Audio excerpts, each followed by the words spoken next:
Daniel chapitre 12.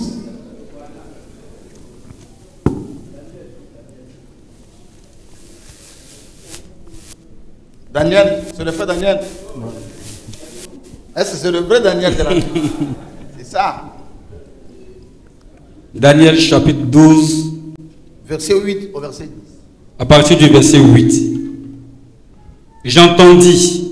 J'entendis. Mais je ne compris pas. Mais je ne compris pas. Et je dis. Mon Seigneur. Mon Seigneur. Quelle sera l'issue de ces choses? Quelle sera l'issue de ces choses? Il répondit. Va, Daniel.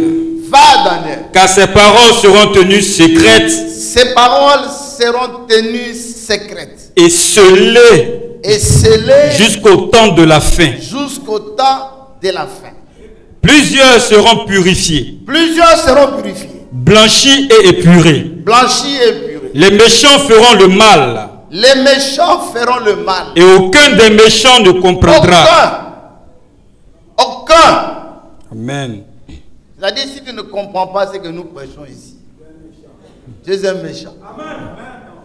Je crois que si tu comprends, quel que soit l'envoûtement que tu peux avoir, quelle que soit la sorcellerie, quels que soient les maris de nuit, femmes de nuit, quelles que soient les malédictions prononcées au village contre toi, quand tu comprends ces livres d'Apocalypse, ces mystères qui ont été cachés et révélés au temps de la fin, c'est ce que Gédéon refuse de croire qu'il y a un message du temps de la fin. Il refuse de croire. Il ne peut pas croire parce qu'il n'est pas un élu. Amen. La Bible dit, ces livres seront scellés. C'est-à-dire, les gens ne comprendront pas ces livres. Les gens pourront lire les livres, mais sans le comprendre.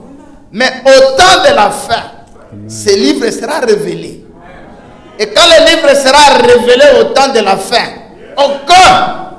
aucun méchant ne comprendra. Amen. Mais les élus qui vont comprendre, ils vont briller comme des étoiles. Amen. Car dans le temps de la confusion, ils auront une connaissance que les autres n'ont pas. Car le soleil, les étoiles ne brillent que la nuit. Et au moment où il y a les ténèbres épaisses, et croyez que à quel moment il y a beaucoup de ténèbres. Les ténèbres arrivent au petit matin. Puis c'est au petit matin que les ténèbres vont s'accumuler parce qu'ils savent qu'ils vont disparaître. Mais à ce moment-là, les étoiles qui apparaissent brillent beaucoup. Donnent plus d'éclat parce qu'il fait tellement noir. Et en ce temps de la fin, c'est un temps de la confusion où les gens n'ont pas la véritable connaissance de la parole. Mais nous qui avons la connaissance, nous devons briller comme des étoiles. C'est-à-dire, nous devons éclairer les autres. Dire ceux qui ne connaissent pas. Dites Amen. Apocalypse chapitre 13. Apocalypse 13, à partir du verset 1er. Puis je vis monter de la mer une bête qui avait 10 cornes et 7 têtes. Et sur ses cornes 10 diadèmes. Et sur ses têtes des noms de blasphème. La bête que je vis était semblable à un léopard. Ses pieds étaient comme ceux d'un ours et sa gueule comme une gueule de lion. Le dragon lui donna sa puissance et son trône et une grande autorité. Et je vis l'une de ses têtes comme blessée à mort. Mais sa blessure mortelle fut guérie. Et toute la terre était dans l'admiration derrière la bête. Et ils adoraient le dragon. Amen. Amen. Là, vous êtes debout. On nous parle ici dans Apocalypse chapitre 13 d'une bête qui a combien de têtes? Une bête qui a combien de têtes? 7. Et combien de cornes? 10 cornes.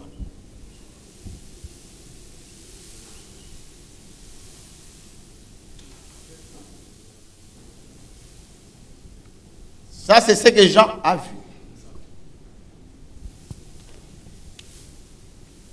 Asseyez-vous.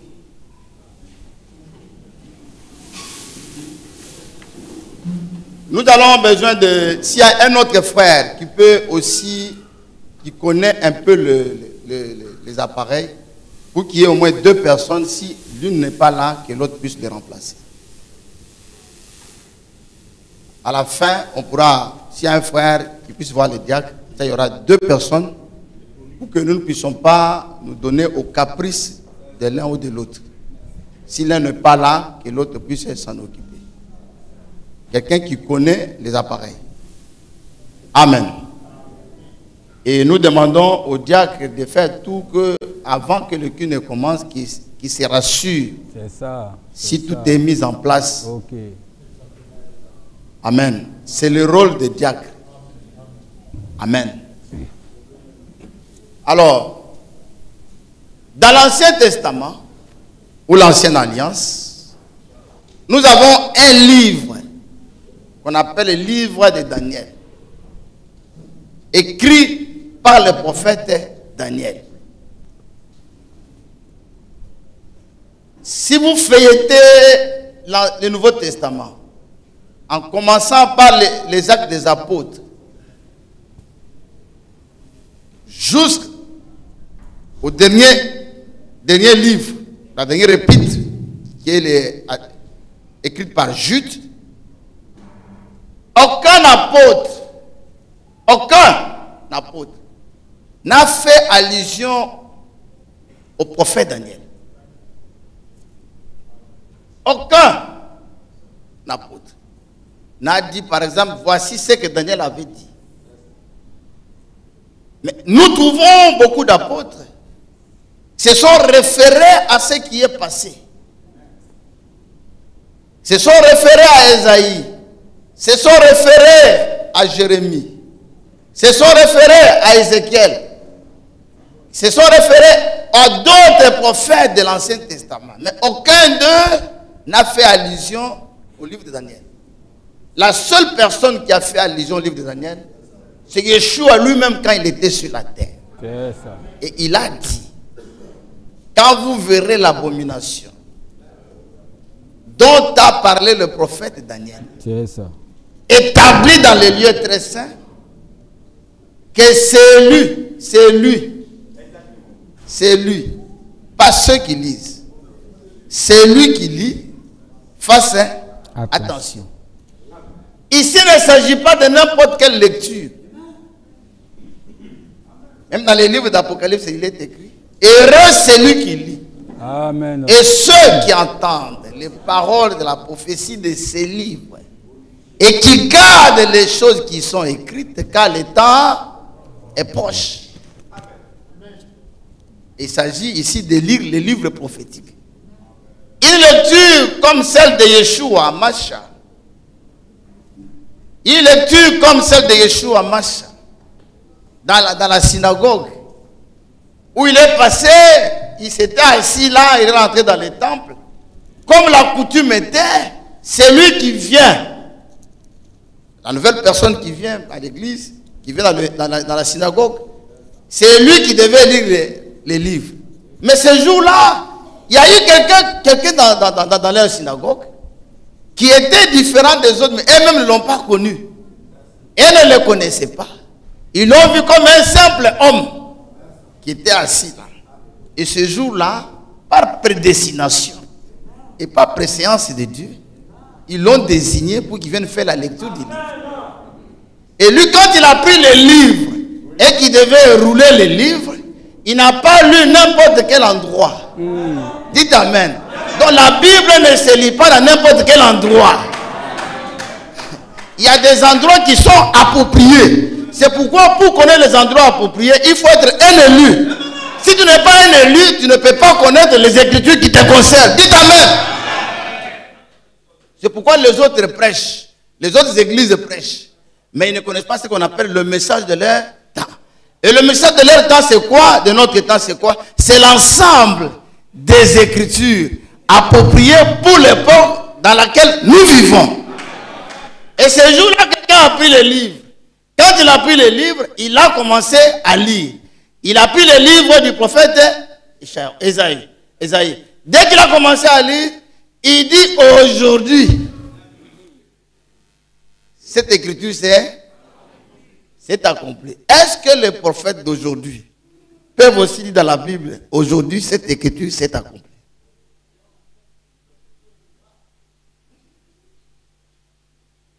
Et il a même lu l'écriture, il a coupé l'écriture en deux. Il prend Ésaïe chapitre 61, verset 1, verset 2, il vient au verset 2, il coupe en deux. Il laisse une autre partie. Et puis il s'assoit. Il dit aujourd'hui cette écriture c'est... Et il continue, il dit, vous me direz. Il y avait des prophètes, il y avait des veuves au temps de Élie. Mais Élie n'alla que chez la veuve de Sérapta. Il dit il y avait des veuves autant. Donc il y a des hommes qui possèdent une époque. Oh Yahweh. Donc il y a des hommes qui possèdent une époque. Donc si tu es dans une époque, il faut que tu saches l'époque appartient à qui? Oh Yahweh. Ça c'est l'écriture. Ça c'est le message du temps de la fin. Mais frère, il y a des gens qui parlent. Il y a des gens qui parlent, frère. J'ai vu quelqu'un venir me dire, missionnaire dit que quand il est venu en Côte d'Ivoire, il n'y avait pas un prédicateur. Ne me dites pas des choses comme ça.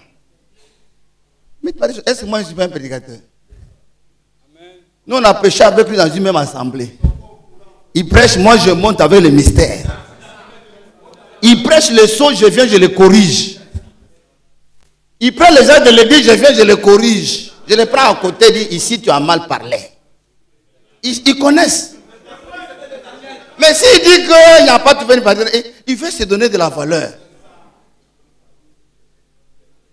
Moi je n'ai pas besoin d'éprouver. Vous me voyez comment je prêche le message. À l'aise. Avec aisance. Avec même fierté.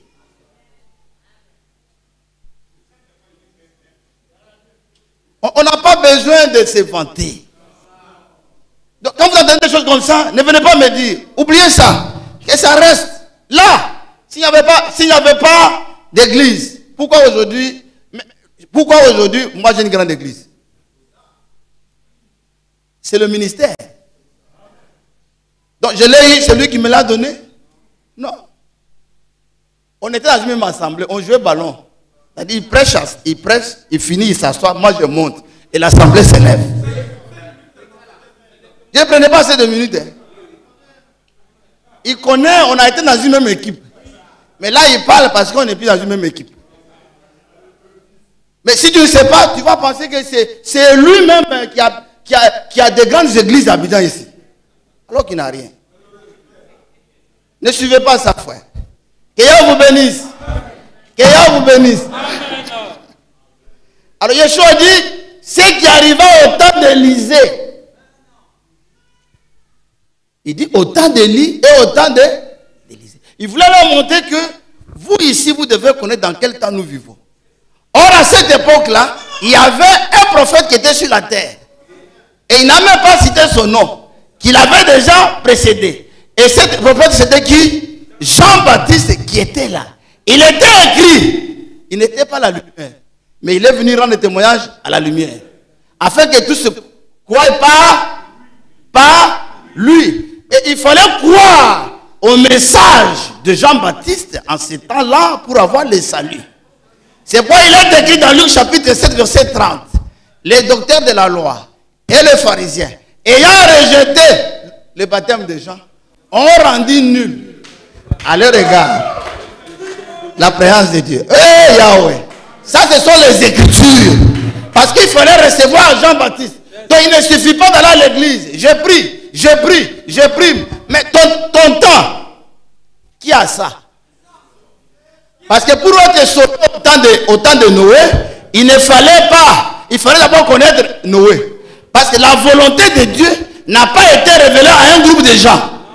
Mais la volonté de Dieu a été révélée à une seule personne. Alors pour être sauvé, il fallait chercher la personne à qui Dieu avait révélé sa volonté. Dites Amen. Et la Bible dit, c'est qui arriva au temps de Noé, c'est qui arriva au temps de Lot. Et les gens sont là en train de dire, Aujourd'hui, c'est le temps des homosexuels. Aujourd'hui, c'est le temps de ceci. Mais, en ce temps-là, il y avait un prophète à qui Dieu avait révélé le secret. Et ce prophète s'appelait Abraham. Avec un nom à 7 lettres. Dites Amen. Dites Amen. Et Dieu dit, cacherai-je Abraham ce que je vais faire. Et aujourd'hui, nous avons reçu. Nous connaissons comment le monde se finira. Nous, on connaît. Nous, on n'est pas surpris. Parce que nous avons la connaissance de l'avenir avant que l'avenir ne s'accomplisse. Alors, ce jeune prophète, du nom de Daniel, était un juif. Et Dieu du ciel avait choisi de toutes les nations de la terre, après le temps de Tour de Babel, Dieu avait choisi un seul peuple, c'est Israël. Il y a beaucoup de gens, de fous, de prophètes fous en Afrique ici. Dieu a choisi tel pays. Dieu a choisi la Côte d'Ivoire. Dieu a choisi les Bénin. C'est faux. Dieu n'a choisi qu'une seule. Et si tu es avec cette nation, Dieu te bénira. Et la Bible dit, quiconque bénira Israël sera béni. Quiconque maudira Israël sera maudit. Une seule nation. Mais, oui, prophète Yami, fallait prendre ça. Parce que ça, tu ne trouveras pas hier. Ça, nous sommes dans un autre terrain. Et il avait choisi Israël. Mais quand Dieu t'aime, quand Dieu te fait grâce, quand Dieu te choisit, il faut faire beaucoup attention. Et la Bible dit, il châtie ceux qu'il aime. Si Dieu t'a choisi, si Dieu t'a révélé le message, si Dieu t'a aimé, il te donnera des choses et des positions que les autres n'ont pas. Mais il ne faut pas que ta position t'aveugle. Au contraire, ta position doit t'amener à être au service des autres. Les gars étaient un chevalier protecteur. Il avait un bon poste au ciel. Mais il ne s'est pas contenté de son poste. Il a voulu faire un coup d'état au ciel.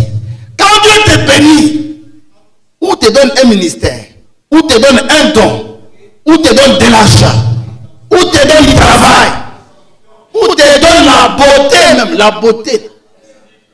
Fais beaucoup attention. La Bible dit, Dieu châtie ceux qu'il aime. Ne confonds jamais tes privilèges que tu as reçus là. Et prends de Dieu comme ton grand-père. Dieu n'est pas un grand-père. Il est celui qui châtie. Et ainsi, quand nous prenons le message, nous qui avons cru le message, on a eu un privilège que les autres n'ont pas. Un grand trésor. C'est pourquoi ma prière de tous les jours, menez une vie correcte. Pour que dans les épreuves, Dieu vous aide à sortir. Mais la chicote de Yahweh ne sera pas facile avec vous.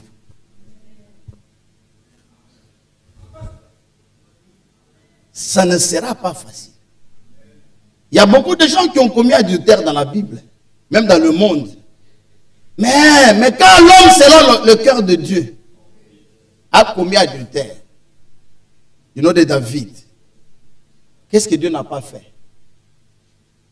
Il a amené l'inceste dans sa famille. Son fils a tué l'autre, son demi-frère. 3. Il a été chassé du pouvoir par son propre fils. Et ses propres femmes, 10 femmes, on les a prises au dehors. Mais la Bible dit, l'homme selon le cœur de Dieu. Dieu l'aimait, mais Dieu n'a pas fermé l'œil.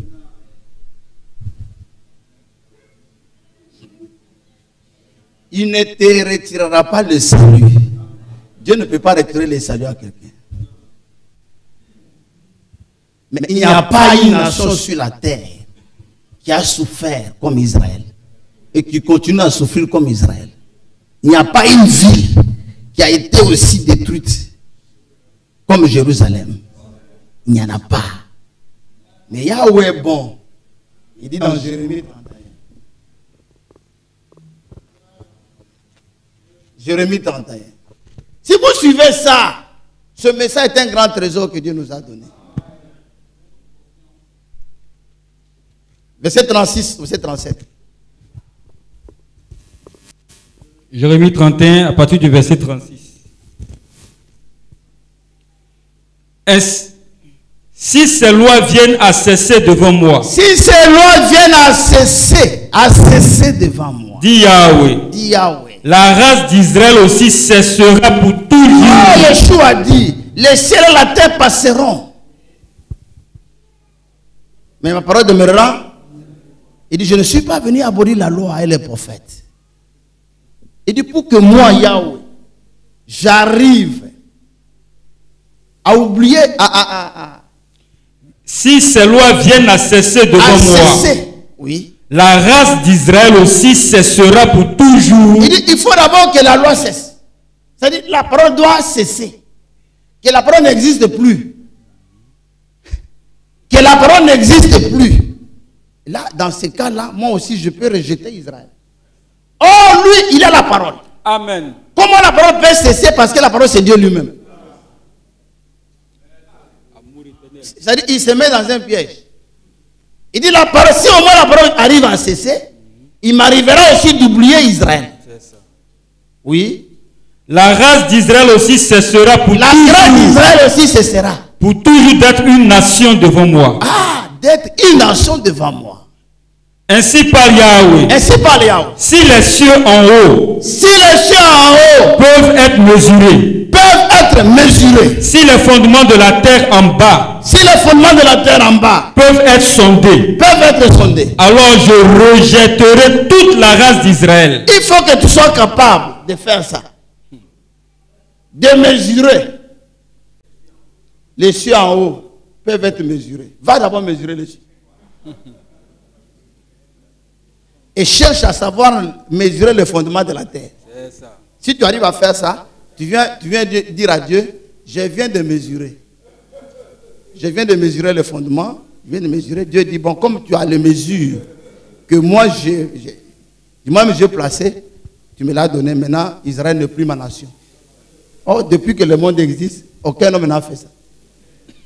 Amen. Il leur a dit, vous êtes mes enfants. Mais à chaque fois que vous ferez quelque chose, moi je vais vous faire quoi? Vous chicoter. Si tu vois que tu fais des choses mauvaises, Dieu ne te chicote pas. Sois sûr. Ou soit Dieu retarde, ou soit tu n'es pas son enfant.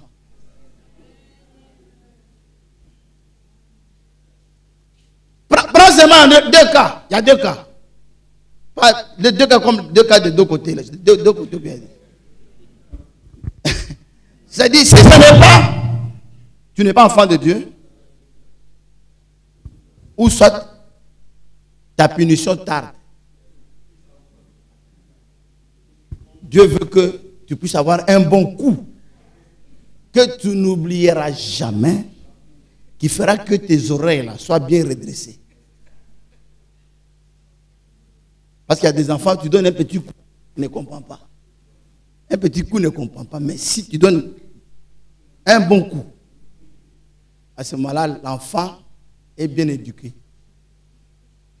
Il y a des gens aussi sur la terre, les malheurs leur arrivent, petits malheurs. Malheur, oh, ça c'est petit, ça c'est rien, ça c'est rien, ça c'est rien, ça c'est rien. Un jour, un grand coup t'arrive.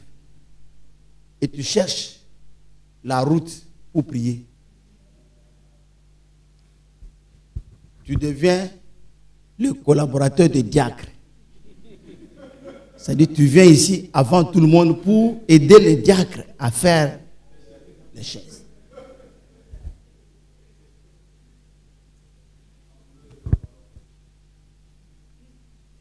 Et même vous les sœurs qui avez des hommes qui ne croient pas, il ne faut pas que votre mari vous commence à vous empêcher de venir à l'église.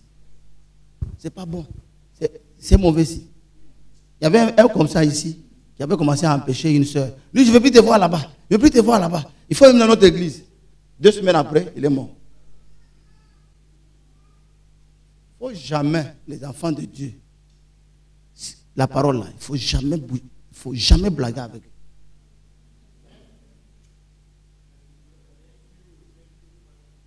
Quel que soit ce que le mari peut te donner, en ce qui concerne la parole, il faut désobéir, il faut venir au culte. Il ne faut pas écouter.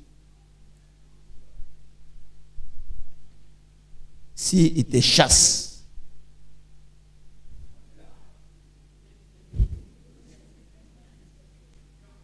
que Yahweh vous bénisse.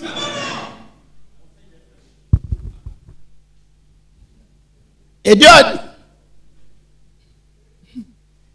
dit à Israël, Deutéronome chapitre 4, verset 26.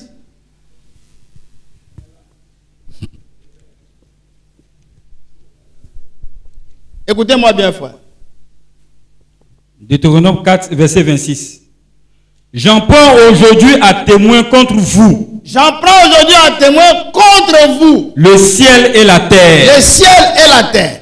Vous disparaîtrez par une mort. Vous disparaîtrez par une mort rapide. Mort rapide. Du pays dont vous allez prendre possession. Du pays dont vous allez prendre possession. Au-delà du Jourdain. Au-delà du Jourdain. Vous n'y prolongerez pas vos jours. Vous n'allez pas prolonger vos jours. Car vous serez entièrement détruits. Vous serez entièrement détruits. Yahweh vous dispersera parmi le peuple. Yahweh va vous disperser parmi le peuple. Et vous ne resterez qu'un petit nombre au milieu des Vous resterez un petit nombre parmi les enfants. Et là, vous servirez des dieux. Vous servirez de Dieu. Ouvrage de main d'homme. Pas de main d'homme. Du bois et de la pierre. Du bois et de la pierre. Qui ne peuvent ni voir, ni entendre, ni manger, ni sentir. Oui. C'est de là aussi que tu chercheras. C'est de là que tu chercheras. Yahweh ton Elohim. Et que tu le trouveras. Tu le trouveras. Si tu le cherches de tout ton cœur. Oui. Et de toute ton âme. Oui.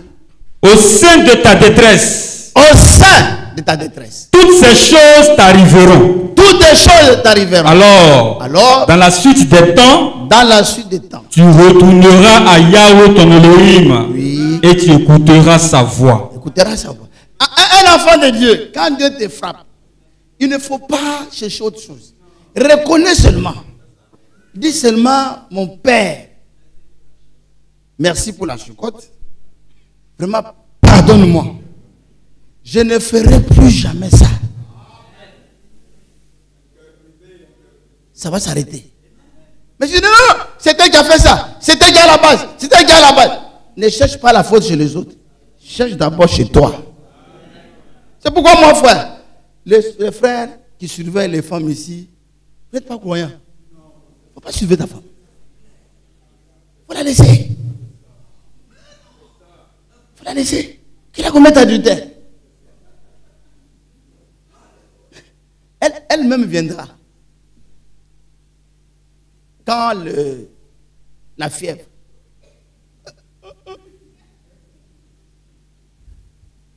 Ce qu'elle a gardé longtemps là, elle va dire.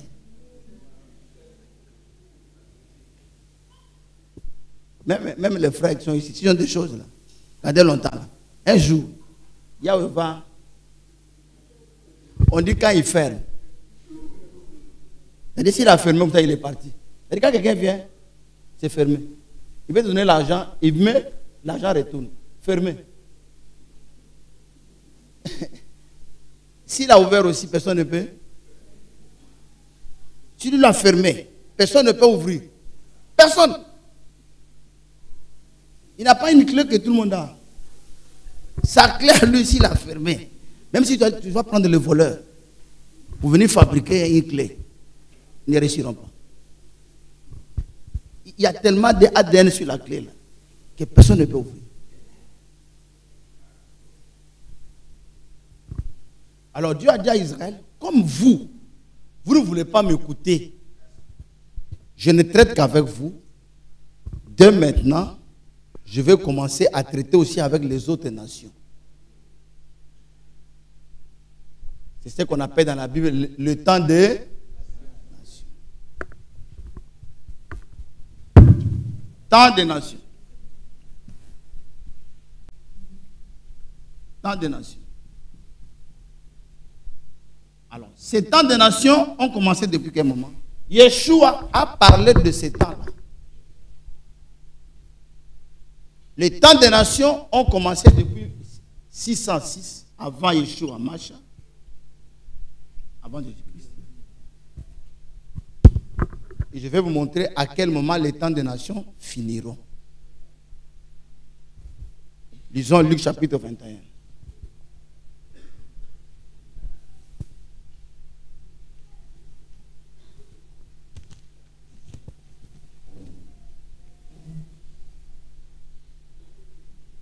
Luc chapitre 21.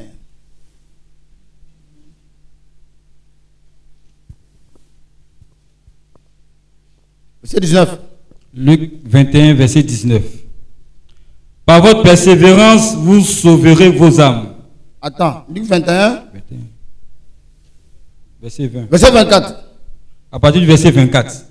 Ils tomberont sous le tranchant de l'épée. Ils tomberont sur les tranchants de l'épée. Ils seront emmenés captifs parmi toutes les nations. Ils seront emmenés captifs parmi toutes les nations. Et Jérusalem sera foulée aux pieds par les nations. Par les nations. Jusqu'à ce que les temps des nations soient accomplis. Dites amen. Qui comprend ça? Qui peut m'expliquer ça? En se référant à la parole actuellement, aux événements modernes, qui peut m'expliquer ça? Jérusalem sera foulée aux pieds par les nations jusqu'à ce que les temps des nations soient accomplis. Qui peut m'expliquer ça? Oui, frère Jean-Paul. Oui. Si. Qui peut expliquer encore? Cela veut dire Benjamin Netanyahu n'arrivera jamais à chasser tous les Palestiniens de Jérusalem.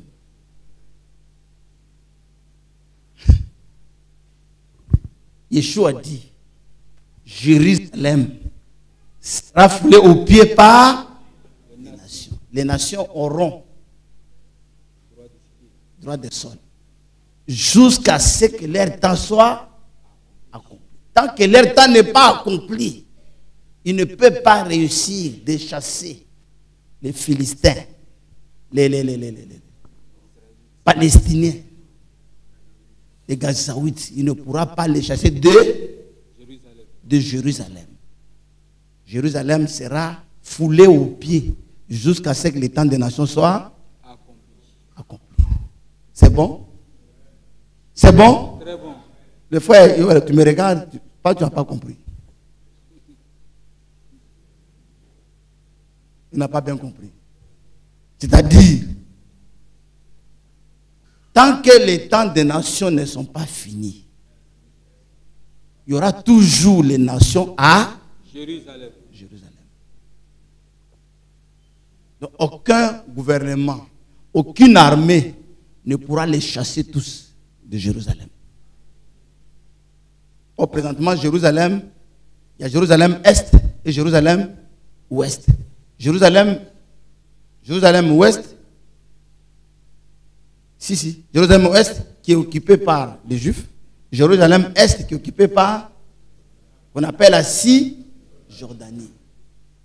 On dit, ça restera comme ça jusqu'à ce que les temps des nations, quelle que soit la grandeur de l'armée, il ne pourra pas, parce que Yeshua ne peut pas mentir. Amen. Je vais vous montrer que ce temps va aller jusqu'après l'enlèvement. Après chapitre 11.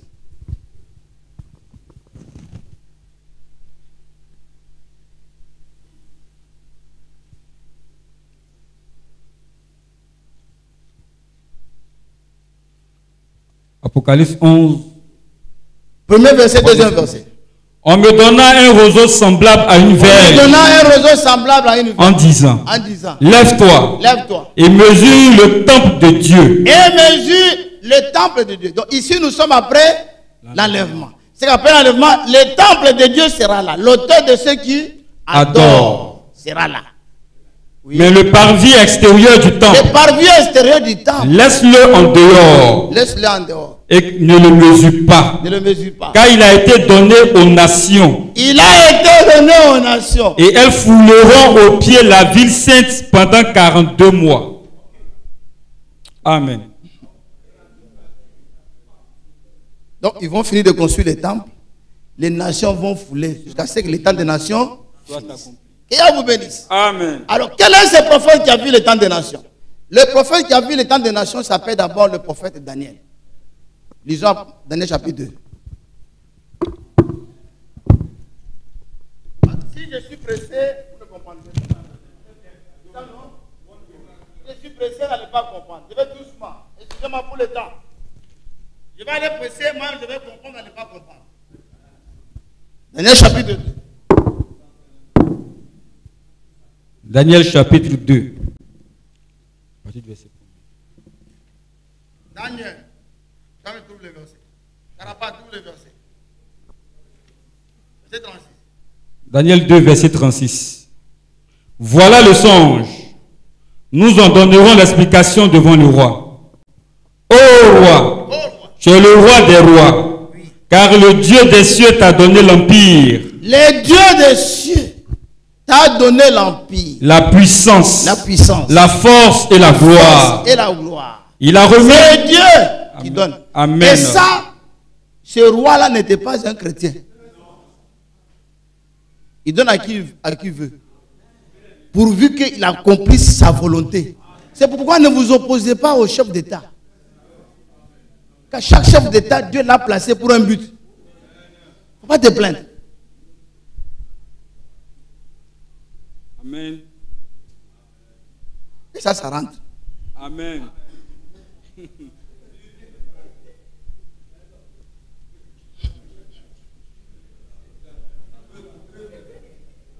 Mais ça peut rentrer. Est-ce que c'est rentré? Ça, Joe. Joe veut dire quoi? C'est rentré. Daniel chapitre 4, verset 17. Daniel 4, verset Pourquoi ça 17. puisse bien rentrer? Là, ce n'est pas bien rentré. Pourquoi ça puisse bien rentrer? Cette sentence est un décret. Cette sentence Est un décret de ceux qui veillent. est un décret de ceux qui veillent. Cette résolution est un ordre des saints. Cette résolution est un ordre Des saints. des saints, Afin que les vivants sachent afin que les vivants sachent que le Très-Haut que le Très-Haut domine sur le règne des hommes, domine sur le règne des hommes. qui le donne à qui il lui plaît, Il donne à qui lui plaît. et qu'il y élève le plus vil des hommes. Il peut même élever le plus vil des hommes. Donner le pouvoir. Amen.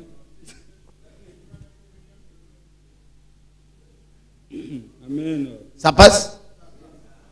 Parce qu'il faut deux choses pour que ça rentre. C'était rentré un peu, mais ce n'était pas bien. Ça fait quoi ça, Joe? Oh, ça c'est compliqué. Bon, allons-y maintenant. Verset 38. Oui. Daniel 2, verset 38.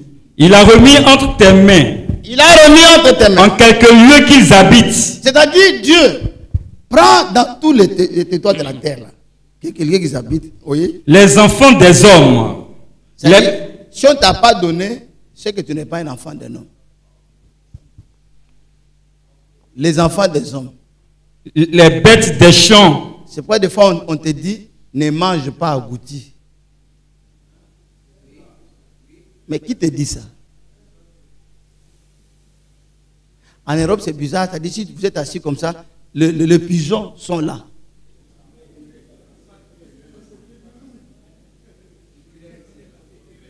Les chats sont là.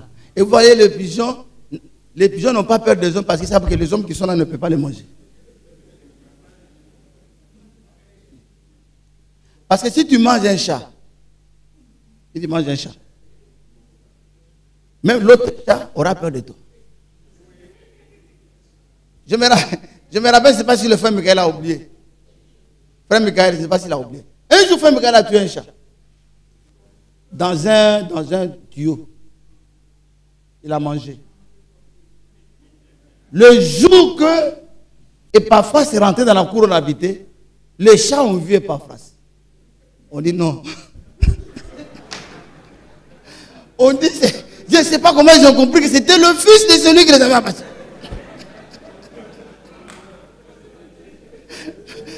Frère Zacharie dit, mais ce n'est pas possible. Il dit, mais comment les chats ont su que Epaphras était son fils? Dès qu'il est rentré, donc on a remis entre les mains des hommes quoi? Les hommes, les bêtes des champs et les oiseaux du ciel. Les oiseaux du ciel. Et il t'a fait dominer sur eux tous. Il t'a fait dominer sur. C'est toi qui es la tête d'or. C'est là qu'il y a la tête d'or. Après toi, il s'élèvera un autre royaume. Daniel 2, à partir du verset 36. Voilà le songe. Nous en donnerons l'explication devant le roi. Ô roi, tu es le roi des rois, car le Dieu des cieux t'a donné l'empire, la puissance, la force et la gloire. Il a remis en tes mains en quelques lieux qu'ils habitent les enfants des hommes, les bêtes des champs et les oiseaux du ciel. Et il t'a fait dominer sur eux tous. C'est toi qui es la tête d'or. Ça me rappelle ici, il y a Bosongo. Il voulait tellement m'attaquer avec le frère Joël. Il dit, les bêtes dont on parle, là, les oiseaux là, c'est des avions. Il dit, les oiseaux là, c'est les avions. Frère, combattre une révélation.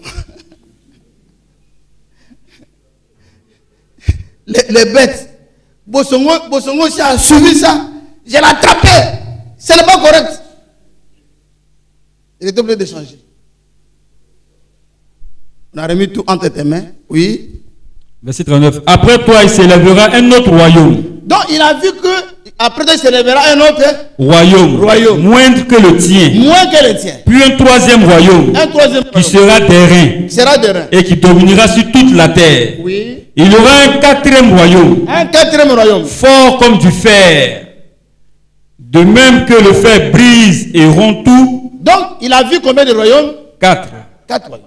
Donc, il dit qu'il y aura 4 royaumes. Il y aura le premier, le deuxième, le troisième, le quatrième, le cinquième. Le cinquième sera le royaume éternel de Dieu. Donc, il a vu ça en statut. Sœur, dors pas. Où est ton mari?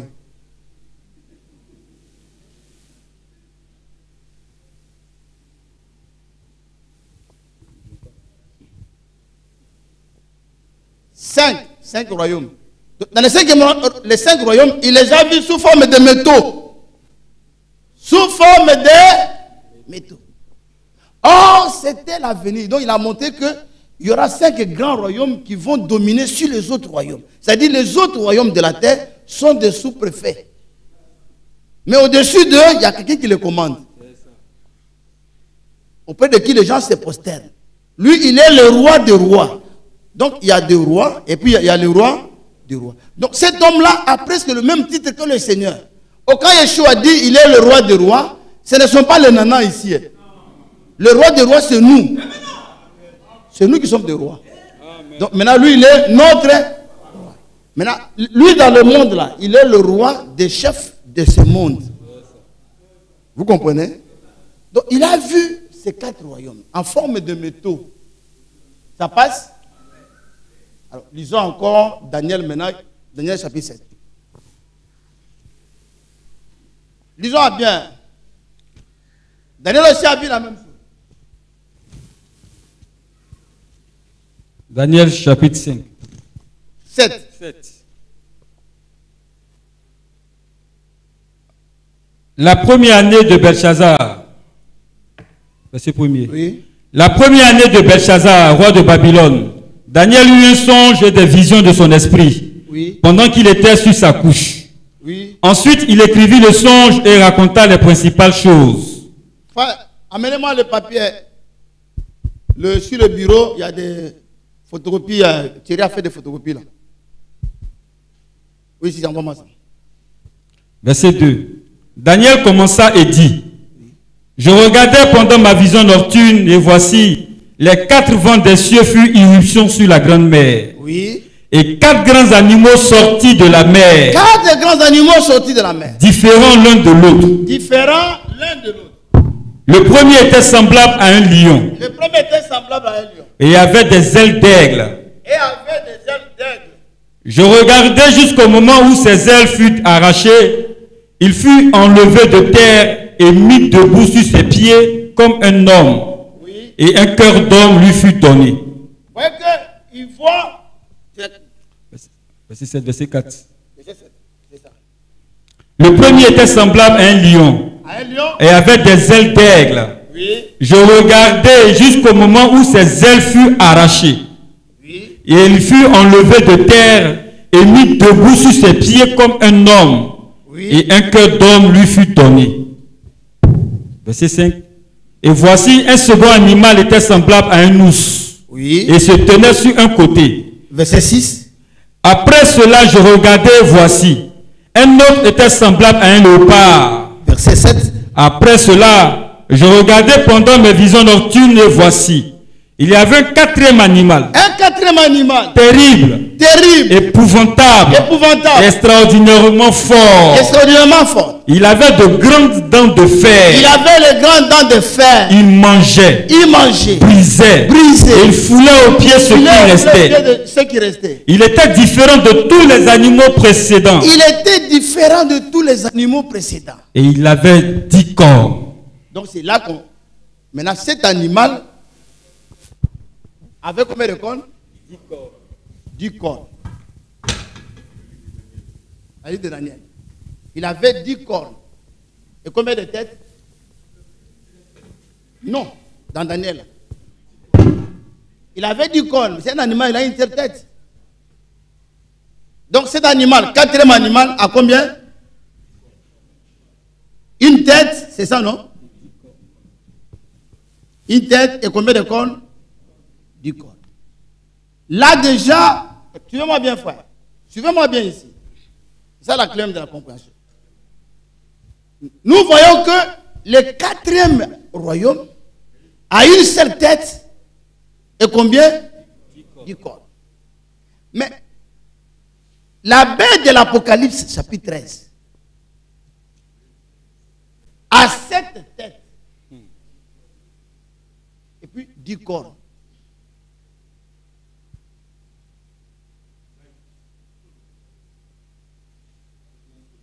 Ça devient sérieux. C'est ça, non? Cher, est-ce que vous comprenez? Est-ce que vous comprenez? Oui, ancien.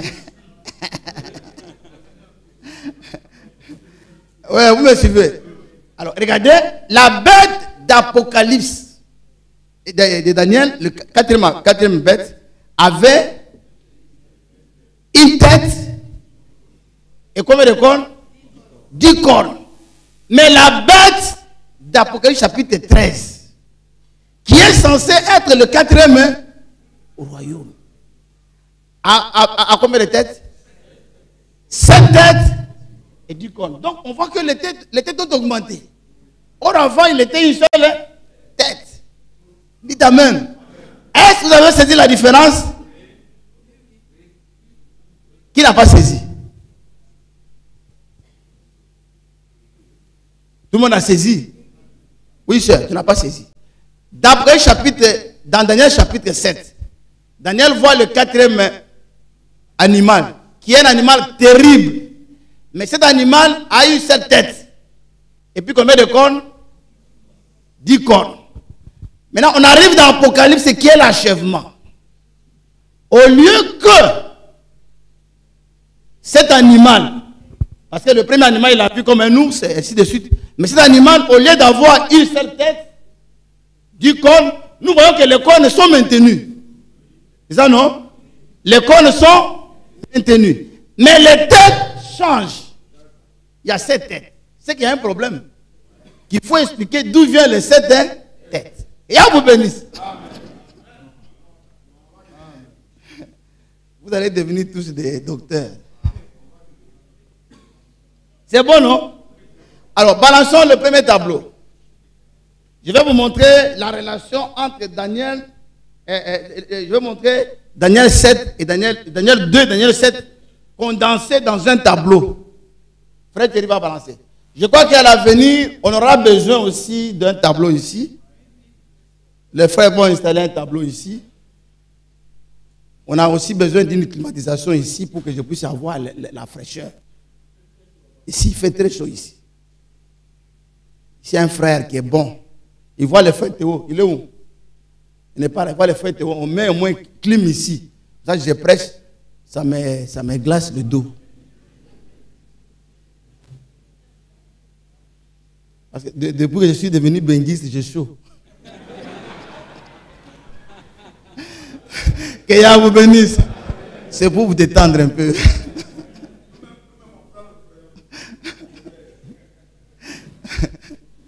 Yah vous bénisse. Alors là, nous avons condensé de 4. Alors, dans Daniel chapitre 2, on nous montre que la statue avait une tête. Et la tête était en or. Daniel chapitre 7 nous montre que la tête en or là est appelée lion. C'est ça, non? C'est ça, non? Frère, venez vous asseoir ici.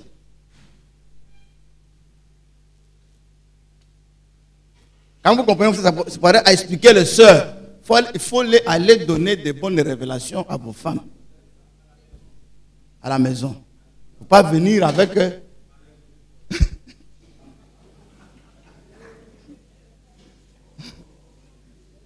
le mariage et le divorce. Alors, si vous voulez avoir des éléments, vous voyez la technique, ils vont me fournir les papiers là. Tableau numéro 1, nous avons fait la condensée de Daniel chapitre 2 et chapitre 7. Nous regardons ici, nous voyons que Daniel chapitre 2 parle d'une statue. C'est ça, non? Et dans cette statue, il y a la tête, il y a la poitrine et le bras, il y a le ventre et les cuisses, il y a des jambes. C'est ça, non? Il y a des jambes. Maintenant, en métal, nous avons la tête, c'est l'or, la poitrine, c'est l'argent. Bronze, et fer à agir, sont les jambes. Alors maintenant, Daniel chapitre 7 nomme ces royaumes-là lion. Deuxième royaume, l'ours. Troisième royaume, léopard. Quatrième royaume, un animal terrible. Mais à la fin, nous avons cinquième royaume. Et c'est là que l'intelligence artificielle a fait une erreur, parce que l'intelligence artificielle pense que depuis 476, le quatrième royaume a pris fin. Mais ça, c'est selon les hommes, mais ce n'est pas selon Dieu. Et les musulmans, c'est pourquoi vous avez vu que DDR voulait faire débat avec nous. Mais finalement, ils ont fui. Parce qu'ils voulaient nous montrer que après ces royaumes-là, est venue la pierre qui frappe les pieds, qui est l'islam, qui broie tout. Et c'est la doctrine d'Abdul Majid. Vous avez compris? Or, l'Écriture nous dit que le cinquième royaume, c'est le royaume éternel de Dieu. Donc le royaume éternel n'a pas commencé au 5e siècle. L'intelligence artificielle met que le 5e royaume a commencé en 476 jusqu'à aujourd'hui. Mais il ne donne pas le nom du 4e royaume. Il montre que c'est toujours Rome. C'est toujours Rome. Donc ici, selon la Bible, nous avons vu dans la Bible que la pierre descendra frapper quoi? Les pieds. Les pieds. Cela veut dire qu'il va trouver le royaume. Quel est le royaume? Quel est le royaume? Qu'on appelle romain. Un royaume romain. Laissez les tableaux ici. Je vais vous donner l'écriture. C'est pourquoi vous avez vu dans Luc chapitre 24. Carapat, tu vas lire. Ne mets pas ça au tableau. Chacun a sa Bible. Celui qui n'a pas de Bible, c'est son problème.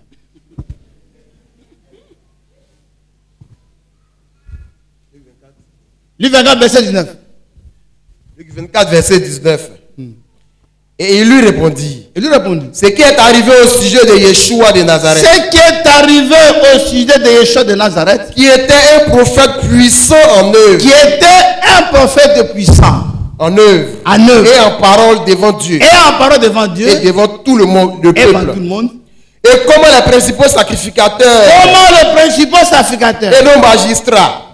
L'ont livré pour le faire condamner à mort. Ils l'ont livré pour le faire condamner à mort. Et l'ont crucifié. Et l'ont crucifié. Nous espérions. Nous espérions. Que ce serait lui qui délivrerait Israël. Ah.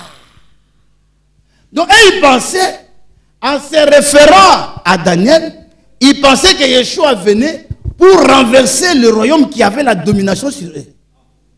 Et quel était le royaume qui avait la domination sur eux? C'est le royaume romain. Parce qu'Israël était considéré comme une province de l'empire romain. Donc pour eux, jusqu'à aujourd'hui, ils attendent que le Messie vienne les délivrer de la domination de qui? Des Romains. C'est pourquoi frère Branham et frère Franck disent, tous ont prêché que avant que le retour du Seigneur ne vienne, il faut que Israël soit sous la domination de l'Empire romain. Parce que c'est là-bas qu'on viendra les délivrer de l'Empire romain. Vous avez compris, frère? Et quand lui est né, c'est pourquoi les Juifs ne l'ont pas crucifié. Parce que les Juifs, la sentence suprême, c'était la pendaison. C'est pourquoi il est écrit, maudit quiconque est pendu au bois. Et les témoins de Jéhovah sont restés avec ça pour dire que Yeshua n'a pas été crucifié, mais il a été pendu. Et même le missionnaire a prêché ça.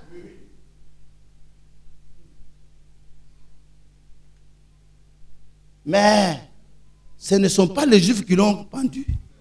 Parce que les Juifs n'avaient pas. Parce que le maire de Perse, Babylone, les sentences, c'était de mettre dans le feu. Maire de Perse, c'était quoi? La fosse au lion. Maintenant, les Romains, c'était la crucifixion. Alors, comme les Juifs ne pouvaient pas le crucifier, ils l'ont donné aux Romains. Actes chapitre 2.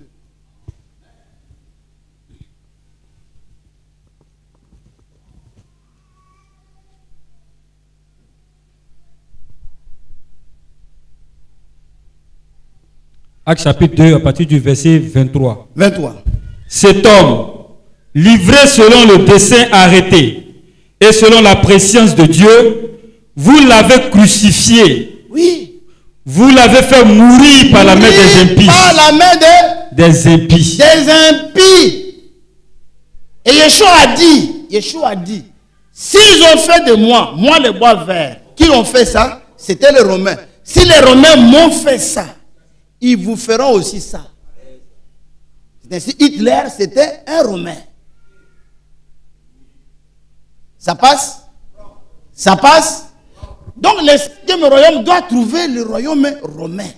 C'est pourquoi quelqu'un va dire non, il y aura un Africain qui va gouverner la terre. Il ment. Parce que selon le plan de Dieu, il n'y a pas un Africain ici.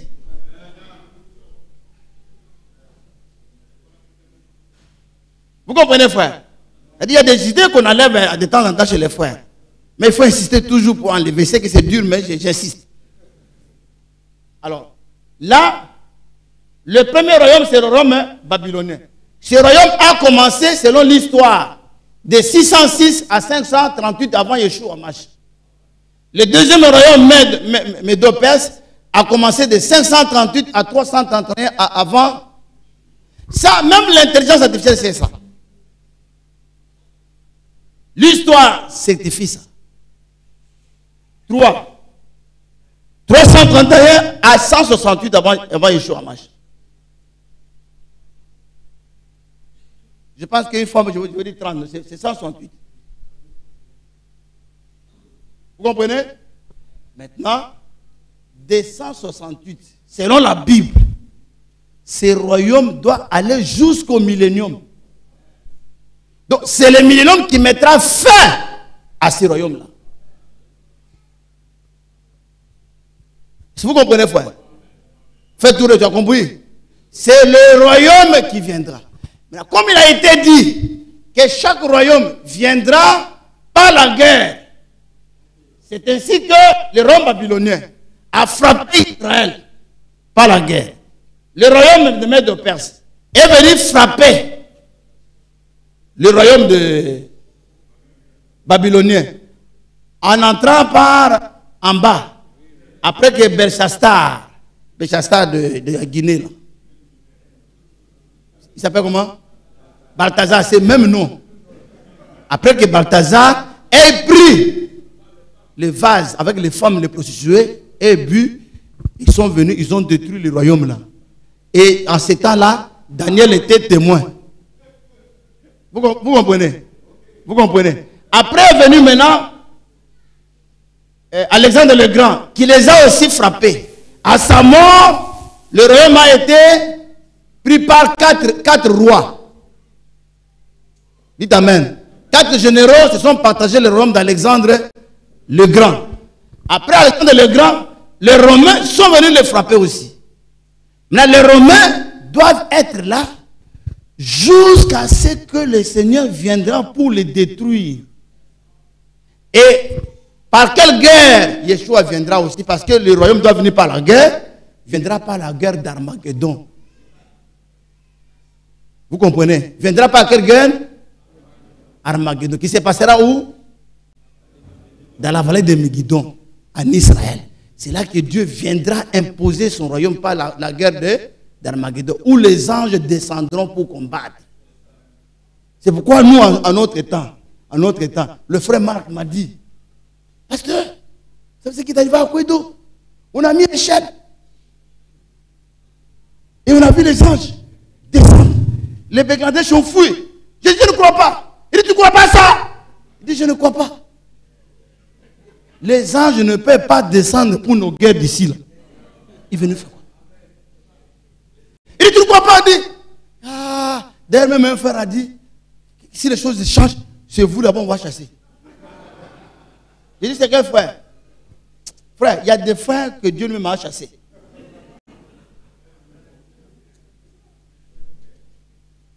Il y a des frères que Dieu lui-même a chassés, frère. Parce qu'il y a un tel esprit.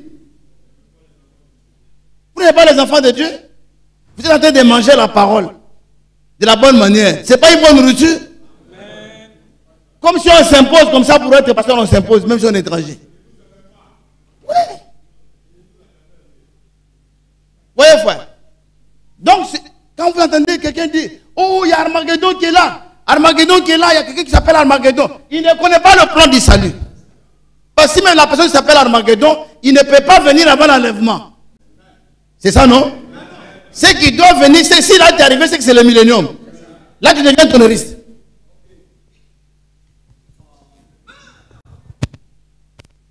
Oh, Zorobabel ne veut pas comprendre. Il y a Armageddon. Mais Armageddon n'est pas. C'est pas maintenant. C'est ce que les autres appellent la 3e guerre. Mais la Bible n'a jamais dit qu'il y aura autant de guerres. Même si la guerre est là, mais ce n'est pas. Même si on appelle ça 3e guerre mondiale, même si celle qui est là devient la 3e guerre mondiale, ce n'est pas. Et dans l'Armageddon, le roi de Gog, qu'ils appellent la Russie, mourra où? Il sera enterré en Israël. Laissez le tableau là.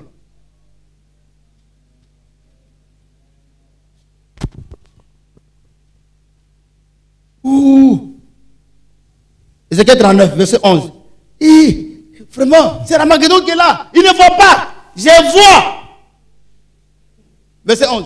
Ézéchiel 39, verset 11. En ce jour-là, je donnerai à Gog un lieu qui lui servira de sépulcre en Israël. Oui. La vallée des voyageurs. La vallée des voyageurs. C'est-à-dire qu'il ne sera pas enterré chez lui, en Russie. Amen. Lui sera enterré où? En Israël. En Israël. Or, lui, celui que vous appelez Gog, là, il est toujours chez lui.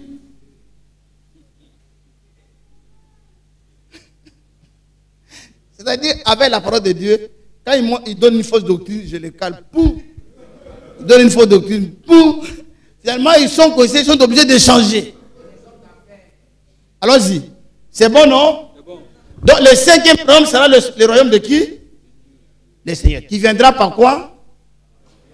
Et le 5e royaume est appelé millénium. Le millénium arrive combien d'années après l'enlèvement? 7 ans et quelques jours. Après l'enlèvement. Donc, le millénium ne peut pas venir avant l'enlèvement. C'est ça, non? Que Yahweh vous bénisse. Maintenant, on passe au deuxième tableau. Deuxième tableau.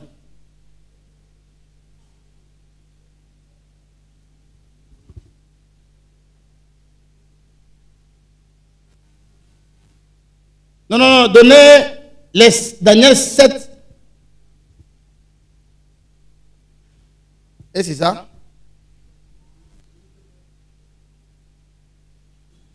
Oui, donnez-moi le troisième tableau. Donnez le troisième tableau. Ah oui, c'est 13. Je vais vous montrer maintenant la relation entre Apocalypse chapitre 13 et Daniel chapitre 7. C'est ça, non? Suivez bien, ancien. C'est là maintenant il faut bien suivre. Nous avons vu, il y a une différence entre Apocalypse chapitre 7 et non, entre Daniel chapitre 7 et Apocalypse chapitre. Quelle est la différence? C'est que dans Daniel chapitre 7, il n'est pas parlé d'une bête de 7 têtes et 10 cornes. Il n'y en a pas. Les 7 têtes et 10 cornes sont parlées seulement dans Apocalypse chapitre 13. Voilà maintenant comment on est arrivé à cette tête 10 cornes. Quand nous lisons Daniel chapitre 7, quelqu'un peut lire. Vous laissez le tableau là. Daniel chapitre 7. Laissez le Carapapa lire là.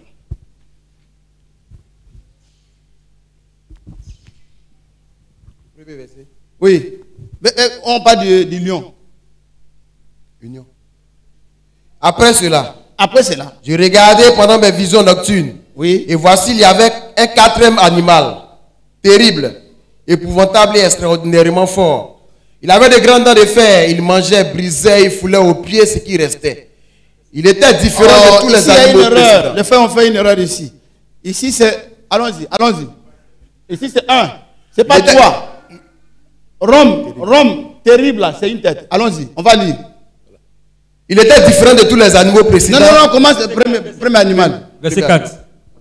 Verset 4. Le premier était semblable à un lion. Oui. Et avait des ailes d'aigle. Oui. Je regardais. Attendez d'abord. Est-ce que le premier a des cornes? Donc le premier a une seule tête. Combien de cornes? Pas de cornes. 0 cornes. Allons-y. Deuxième. L'ours. Et voici un deuxième animal était semblable à un ours. Oui. Et se tenait sur un côté. Oui. Il avait 3 côtes. 3 côtes. Oui. Dans la gueule, entre les dents. Donc il n'a pas aussi des cornes. 4e. 3e. Après je regardais, et voici un autre était semblable à un léopard. Un léopard. Et avait sur le dos 4 ailes comme un oiseau. 4 ailes comme un oiseau. Cet animal avait 4 têtes. Ah. Nous voyons maintenant que le 3e animal a combien de têtes? 4 têtes. 4 têtes.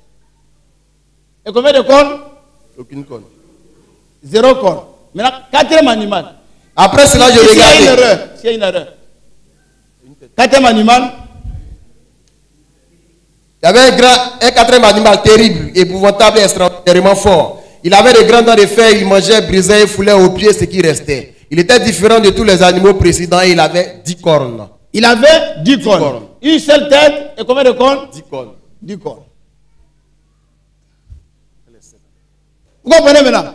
On fait la sommation des têtes. Nous avons une tête plus une plus 4 plus 1. Ici, il y a une tête. C'est une erreur. Frère, corrigez là. Les gens de corriger ici là, c'est une tête en bas. Donc les 7 têtes font 7 et les cornes font 10 cornes. Donc Daniel a vu ces animaux de façon séparée. Vous comprenez? Mais Jean les a vus rassemblés.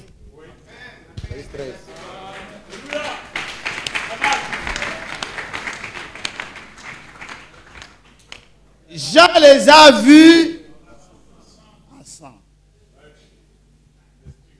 Mais l'autre les a vus de façon chronologique.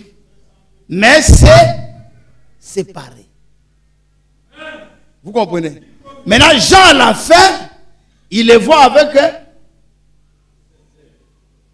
combien? 7 têtes et 10 cornes. Donc les 7 têtes, parce que Jean a vu l'animal à la fin qui rassemblait les caractéristiques du lion, les caractéristiques de l'ours et les caractéristiques de léopard. Tout était rassemblé en lui. Il devient un monstre avec 7 têtes et 10 cornes.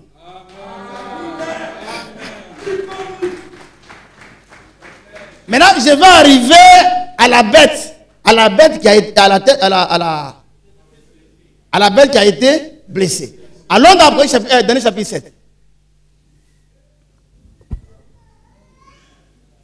C'est-à-dire, il y a des gens aussi, il a bu, et puis il dit non, Zorobabel ne connaît rien. Donc il dit non, Zorobabel ne connaît rien. C'est frère Jacques qui connaît quelque chose. Lui-même était assis là, il me dit, mais c'est quand tu as apprécié que j'ai compris. C'est-à-dire que quelqu'un a bu, il a bien mangé là. Au lieu de s'arrêter à son mangement, il dit non, il ne connaît rien.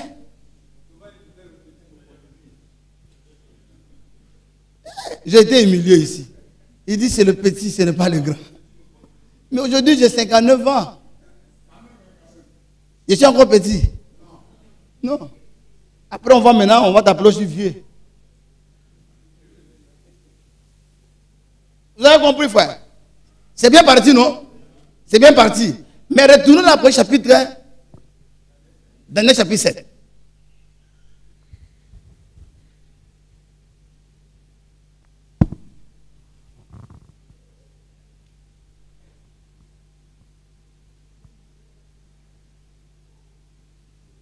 Daniel chapitre 7.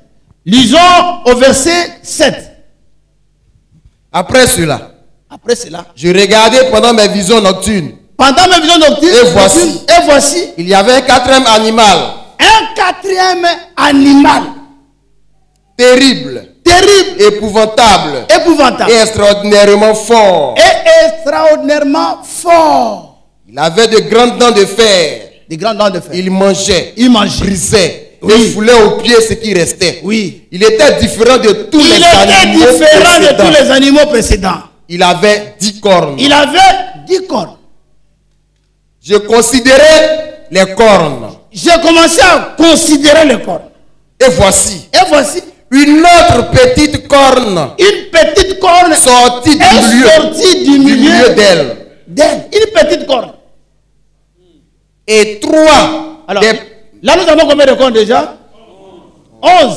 Nous avons 11 cornes. Donc il y a 10 cornes et puis une petite corne est sortie à l'intérieur d'une corne. Mais la petite corne là avait une bouche. Avait des yeux. Oui. Et 3 des premières cornes furent arrachées devant cette petite corne. C'est-à-dire, dès que lui est arrivé là, il a arraché 3. 3 sont tombés. Ils sont restés combien? Ils sont restés 8. Et voici. Elle avait des yeux comme des yeux d'homme. La corne avait des yeux comme les yeux d'homme. Et une bouche qui parlait avec arrogance. Amen. Vous comprenez? Mais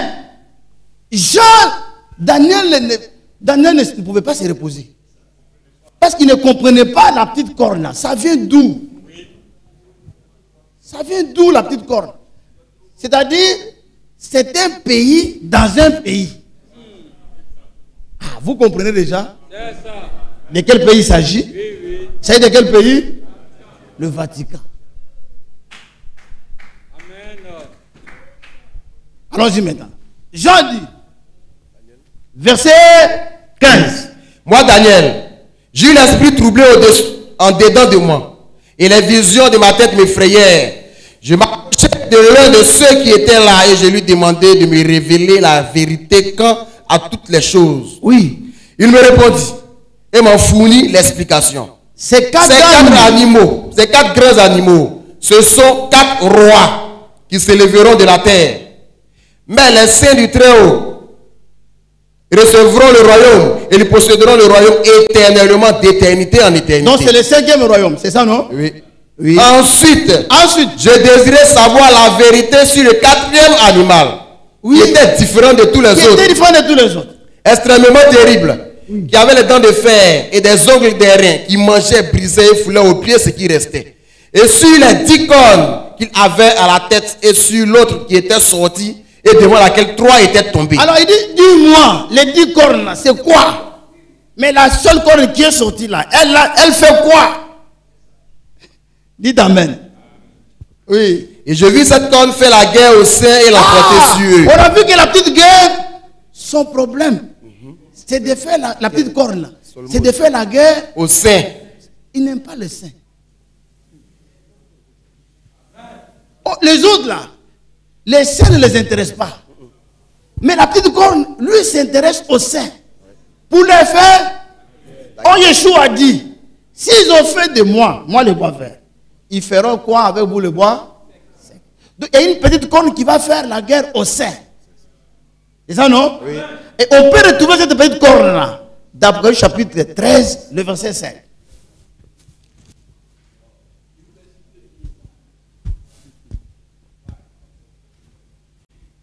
Non, restons là. La réponse est là. Et puis on va aller ailleurs. La réponse est là. Allons-y. Fais Garapa, continue à lire. Je vis cette corne faire la guerre aux saints et l'emporter sur eux. Alors, vous voyez que ces 10 cornes ici n'ont pas de diadème. Ici, là. Ils n'ont pas de diadème, hein? Mais d'après le chapitre 13, ils ont les diadèmes. Ils sont couronnés déjà. C'est ça, non? Oui. Disons maintenant, Daniel 7, là, disons. Et je vis cette corne faire la guerre aux saints et l'emporter sur eux. Jusqu'au moment où l'ancien des jours va donner droit aux saints du Très-Haut et le temps arriva. Il n'y a que quand le Seigneur descendra qui va faire que cette petite bête ne fasse pas la guerre aux saints. Or, vous savez que même dans les âges de l'Église, il y a beaucoup de saints qui étaient mis à mort. Des chrétiens qui étaient mis à mort. En dehors des chrétiens, il y a eu aussi des juifs qui étaient mis à mort. Et on voit cette bête. Dites amen. Allons-y, continuons. Il me parla ainsi. Le 4e animal, c'est un 4e royaume qui existera sur la terre, différent de tous les royaumes, et qui dévorera toute la terre, la foulera et la brisera. Maintenant, verset 24. Les 10 cornes, ce sont 10 rois. Ah, on nous montre que les 10 cornes, ce sont 10 rois. Qui s'élèveront de ce royaume. Du 4e royaume là. Du 4e royaume, il y aura combien de rois? 10. 10 rois. Qui s'élèveront de ce royaume. Or, la tête blessée là, écoutez bien, ce n'est pas la corne qui a été blessée. C'est ça, non? Oui. Revenons bien. Ce n'est pas la corne qui a été blessée. Qu'est-ce qui a été blessé? La tête. Maintenant, on dit les 10 cornes là. Ce sont les 10 royaumes qui sortiront de cet empire romain. Amen. Et quels sont ces 10 royaumes? Balancez un autre tableau.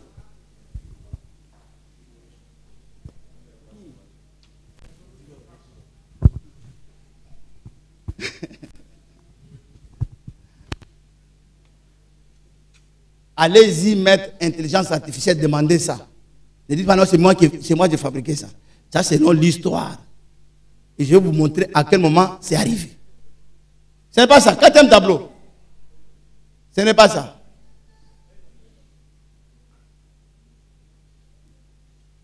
Ah! Voilà les 10 cornes et la petite corne. Le premier, c'est Almance. Sa zone géographique aujourd'hui, c'est l'Allemagne. Deuxième s'appelle Suève. Troisième, Visigoth. Quatrième, Bourgogne. Cinquième, Anglo-saxon. Sixième, Lombard. 7, Franc. 8, Hercule. 9, Ostrogoth. 10, Vandal. 11, Système religieux. C'est-à-dire la petite corne là, c'est un système religieux. Donc ces royaumes-là, c'était l'Allemagne, le Portugal, l'Espagne, la Suisse, l'Angleterre, l'Italie, la France, Germain. Il y avait même l'Afrique du Nord. Alors, ces trois qui sont en bas ici, ce sont les trois qui sont en bas ici, qui sont tombés, que ce petit-là a fait tomber. A fait partie, ils ne font plus partie de l'Europe. Il a fait tomber. Parce que ça arrivait même en Tunisie, même au Maroc. Ça arrivait là-bas. La petite bête a fait tomber ça. Parce que comme elle prêchait la Trinité, Dieu le prophète Mohammed est venu avec l'unicité de Dieu. C'est ce que ceux-là, ils ont repoussé. C'est ce que vous trouvez, il y a une partie en Espagne où il y a beaucoup de musulmans. En bas là. Espagne du Sud. Dites Amen. C'est pourquoi il faut que le pasteur voyage pour aller voir des endroits comme ça. Au lieu de raconter les choses qu'on ne connaît pas. Dites Amen. Alors.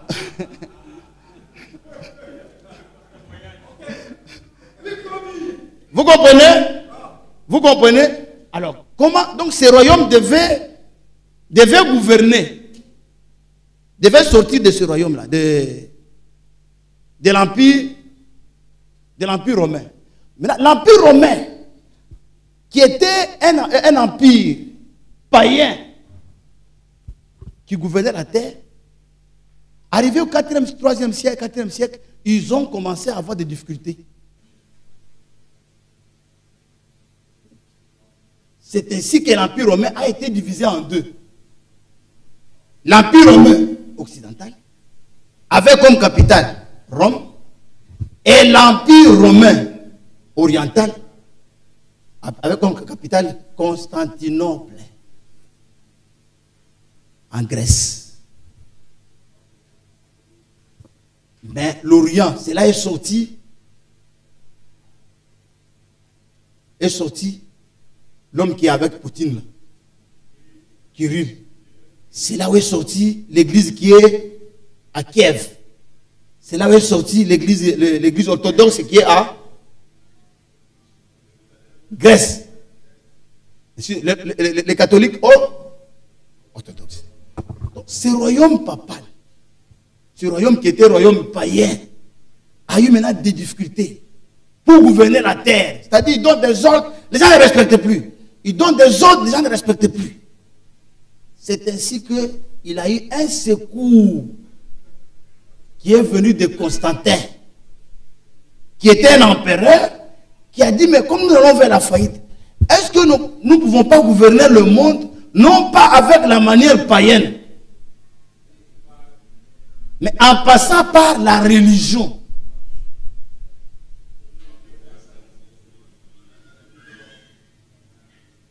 Donc, c'est cet incident-là qui est arrivé que ça chute et que ça passe de la Rome païenne à la Rome papale. C'est ça la blessure mortelle qui a fait ressusciter l'Empire romain. Donc c'est la tête du 4e royaume. La tête du 4e royaume. Il avait combien de têtes? Une tête. C'est elle qui a été blessée. C'est ce que William Branham explique dans l'exposé de cet âge de l'Église. À la page 226, 227, 228. Tu peux mettre 228 là, on va voir. 228. Vous avez compris, ancien? Donc la bête qui a été blessée, c'est la 4e bête qui a combien de têtes? Une tête. L'une de ces têtes a été blessée. Ici, on voit l'une des têtes des dragons réunies. Dites Amen. Réunies. Et la tête a été blessée. Les gens ont pensé, oh, les autres ont dit, ah, ce royaume-là va disparaître. Mais ce royaume a changé de position. De Rome païen à Rome, pas païen. Disons maintenant ici. Une femme enveloppée du soleil, la lune sous ses pieds, et une couronne de 12 étoiles sur sa tête. Elle était enceinte et elle criait, étant en travail et dans les douleurs de l'enfantement. Un autre signe parut encore dans le ciel, et voici, c'était un grand dragon rouge, ayant 7 têtes et 10 cornes. Oui. Et sur ses têtes, 7 diadèmes. Oui. Sa queue entraînait le tiers des étoiles du ciel et les jetait sur la terre. Le dragon s'était devant la femme qui allait enfanter afin de dévorer son enfant lorsqu'elle aurait enfanté. Elle enfantait un fils qui doit perdre toutes les nations avec une verge de fer. Et son enfant fut enlevé vers Dieu et vers son trône. Oui. Satan et sa religion satanique sont ces deux bêtes qui sont dans Apocalypse chapitre 13. Là, c'est une erreur. On a vu Apocalypse chapitre 14. C'est 13. La bête dont la blessure mortelle fut guérie est la Rome impériale païenne. Qui est tombée sous les coups des barbares. Sous les coups des barbares. Et qui avait perdu par là sa puissance temporelle. Qui avait perdu sa puissance temporelle. Mais elle l'a retrouvée dans la Rome papale. Ça, c'est ce que le prophète a. Mais le prophète n'a pas expliqué comme je l'ai fait. Maintenant, le frère Franck, dans son livre ici, Apocalypse, chapitre 13, c'est lui qui dira que c'est l'Allemagne. Et c'est ça, la doctrine que nous aussi nous avons prêché dans les temps. Et même missionnaires continuent à prêcher aujourd'hui, alors que c'est dépassé. Oh, il faut mettre les connaissances en mise à jour.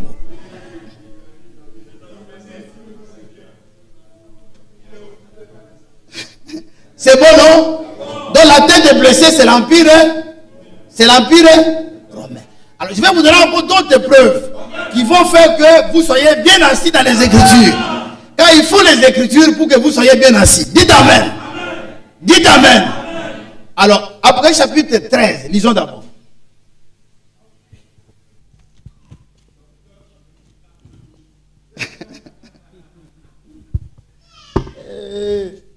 Frère, il faut qu'on ait la télé, on va faire les démonstrations.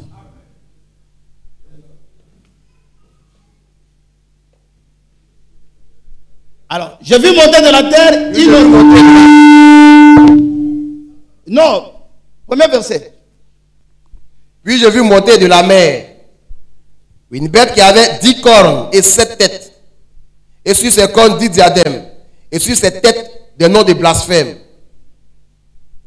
Oui. La bête que je vis était semblable à un léopard. À un léopard. Ses pieds étaient comme ceux d'un ours. Oui. Et sa gueule comme une gueule de lion. Oui. Le dragon lui donna sa puissance. Son trône. Son trône et une grande autorité.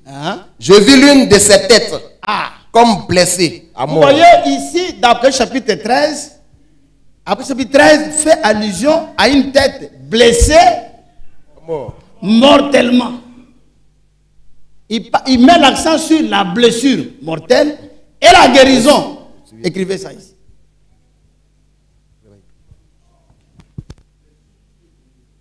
Il met l'accent sur la guérison. Sur la blessure et sur quoi? Sur la guérison. Et quand il a été guéri, les gens ont admiré. C'est ça, non? Et nous avons vu, c'est le 4e empire qui est passé de Rome papale à Rome, non, Rome impériale à Rome papale. Maintenant, donc mets l'accent sur, mets seulement blessure et guérison. Mets l'accent sur la blessure et sur la guérison. Allons dans Apocalypse chapitre 17.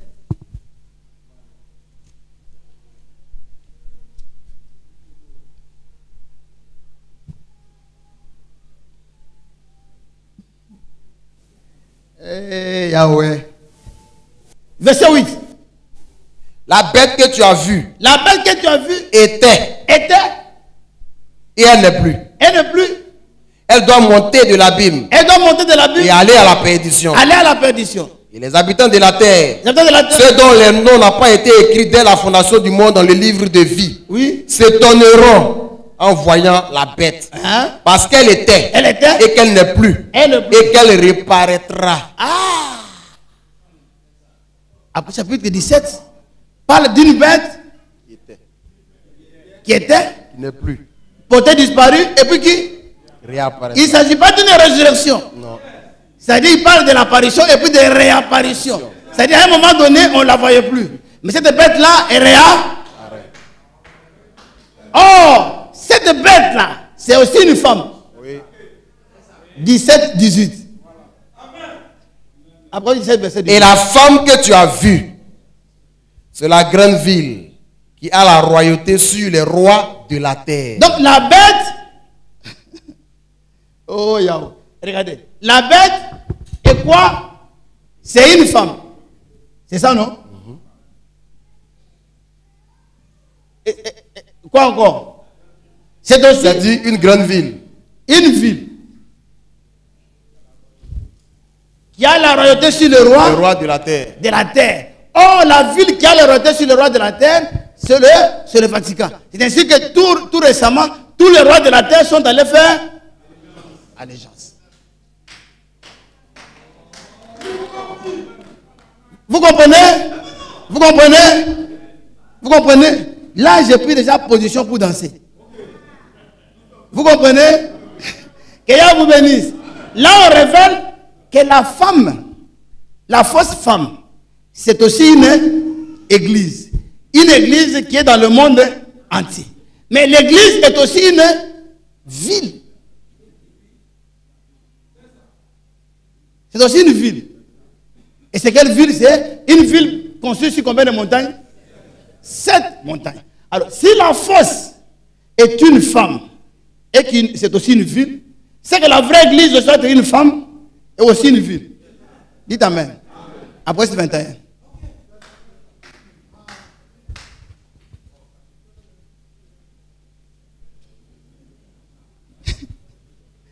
Verset 9. Puis, et les 7 anges qui tenaient les 7 coupes remplies des 7 derniers flots vinrent. Ah. Il m'adressa la parole en disant, viens, je te montrerai l'épouse, la femme de La l'agneau. femme de l'agneau. La femme de l'agneau, c'est qui? C'est l'église. C'est l'église qui est la femme de l'agneau. On veut montrer la femme de l'agneau où? Et il me transporta en esprit sur une grande et haute montagne. Oui. Il me montra la ville sainte, Jérusalem, qui descendait du ciel d'auprès de Dieu, ayant la gloire de Dieu. Donc, l'église, c'est la femme. L'église aussi, c'est une ville aussi. La nouvelle, hein? Jérusalem. Donc, de l'autre côté, il y a la fausse église avec sa capitale. Nous aussi, nous sommes aussi la vraie église avec notre capitale qui est là, le Jérusalem.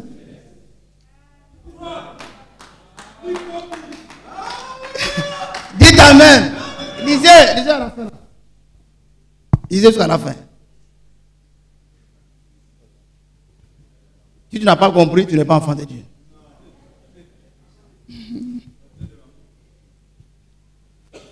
Continue. Vous voyez, elle m'a montré la ville sainte, Jérusalem, qui descendait du ciel auprès de Dieu, ayant la couleur de Dieu. Oui. Son éclat était semblable à celui d'une pierre très précieuse. Oui. D'une pierre de jaspe transparente comme du cristal. C'est pourquoi nous chantons ici, ville de perles et de lumière, existant sur les hauteurs, personne n'a encore sur terre, puis content.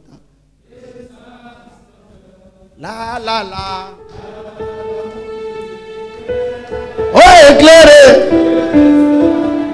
ce sera l'agneau lui-même.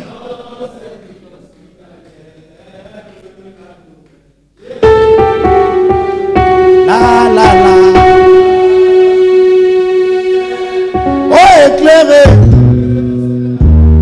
ce sera l'agneau lui-même.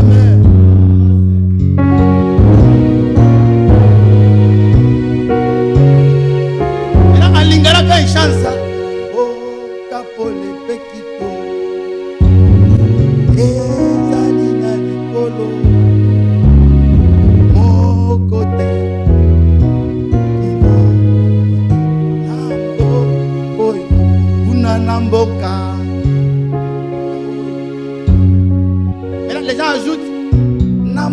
Mboka Oyo Bampongo, Mwana. Une ville des aigles. Mboka ya Bampongo, c'est-à-dire la ville des aigles. Ce n'est pas n'importe qui ira là-bas. Alors, cette ville, la ville de Jérusalem, elle est aussi appelée notre mère. Donc l'église, c'est notre Galate. Chapitre 4, verset 26. Je vais m'arrêter là. Verset 6.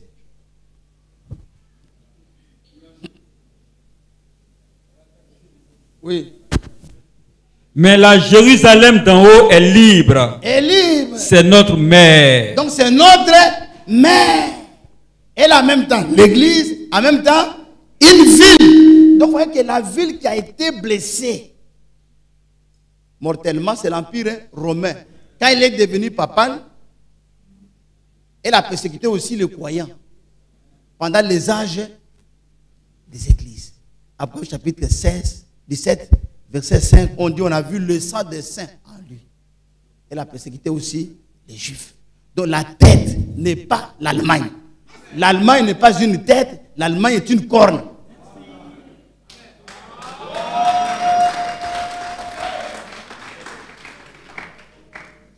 C'est bon, je m'arrête là. Que Yahweh vous bénisse. Que Yahweh vous bénisse. Donc l'Allemagne n'est pas une tête, l'Allemagne est une... Oui, frère. Au fait, pour la blessure mortelle, la blessure mortelle de l'ancien empire, je voudrais que vous expliquiez encore un peu, parce que ça m'a échappé. Ah, ça t'a échappé.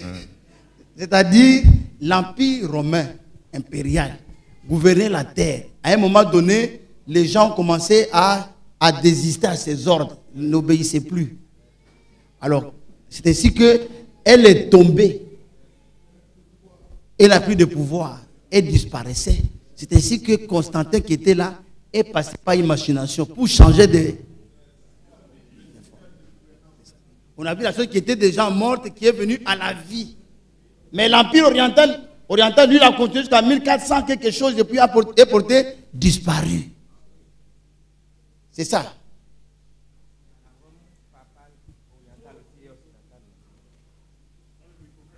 L'Empire romain. L'Empire romain occidental. Les 4 cornes sont sortis de l'Empire romain occidental. Parce que c'est là-bas que la petite corne est venue arracher. Mais la partie qui est partie, donc c'est ainsi que l'Empire romain occidental et oriental, je crois que vous verrez que, ça c'est prochainement, je vais expliquer maintenant, vous verrez que dans les 2 jambes là, il y a une séparation. Dans cette séparation, il y a le fer et puis il y a c'est un empire fort qui fait beaucoup de choses, mais qui ne se colle pas, qui n'est pas uni. Amen. Est-ce qu'il y a quelqu'un ce matin qui va être baptisé d'un vrai baptême?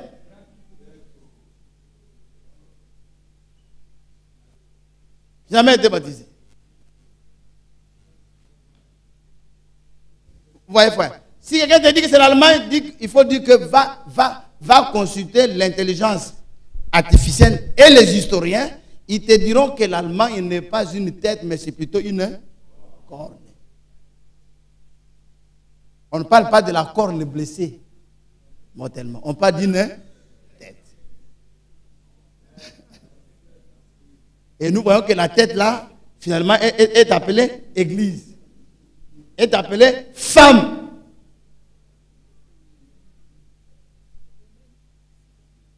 Que Yahweh vous bénisse. Que Yahweh vous bénisse. Donc sur le tableau corrigé, 3e empire, c'est 1. Amen. Donc si quelqu'un continue à... Oui.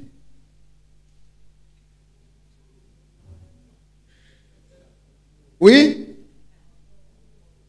Oui.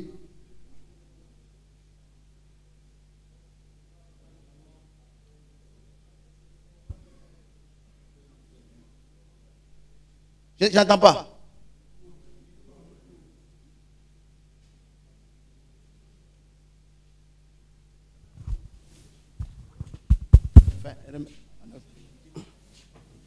Oui, frère. Je disais que, selon au niveau des cônes, on a parlé de 10 cônes. Et il y a une petite cône qui est sortie plus tard, qui nous donne au total 11 cônes. Et la petite cône a fait tomber 3.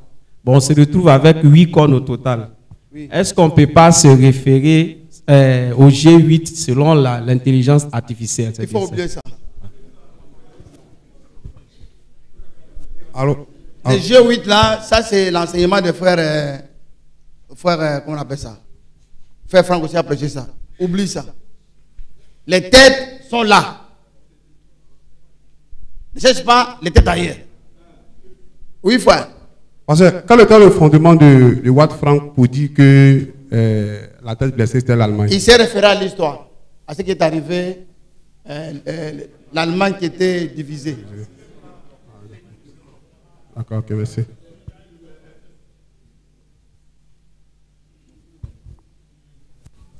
Mais nous avons vu que l'Allemagne n'est pas une tête, c'est plutôt une. Si tu retiens seulement ça, c'est fini. Et tu verras comme c'est l'Empire romain, la preuve est qu'après chapitre 17 vient encore confirmer.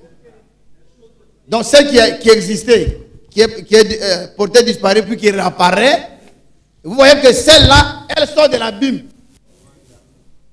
Elle ne sort pas de terre. Ça aussi c'est un enseignement. Que Yahweh vous bénisse. Oh, vraiment.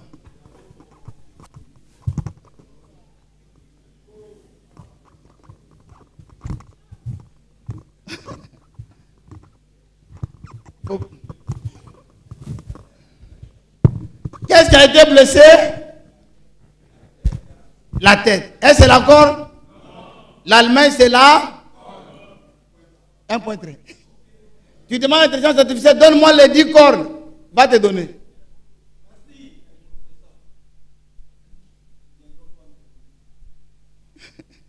Les 10 cornes sont là. Frère, tu as cherché l'intelligence artificielle? Les 10 cornes d'après Daniel chapitre 7. Ils vont te donner les noms qui sont là.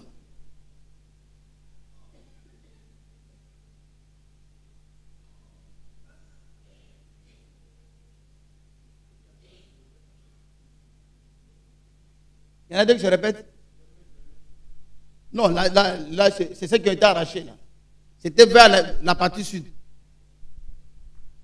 Jamais c'est tout l'Allemagne, en bas. Ça se trouve aussi vers l'Espagne là-bas. C'est bon? Donc ce n'est pas. Donc c'est pourquoi Jean a été plus attiré par la petite corne. La petite corne, c'est un pays dans un. C'est pourquoi la 8e corne, on ne parle pas de ça parce qu'elle est incluse dans la 7e. Vous comprenez? Vous comprenez? Et même là, vous voyez que les militaires qui gardent là, ils viennent de quel pays? Donc il faut que ce royaume devienne fort.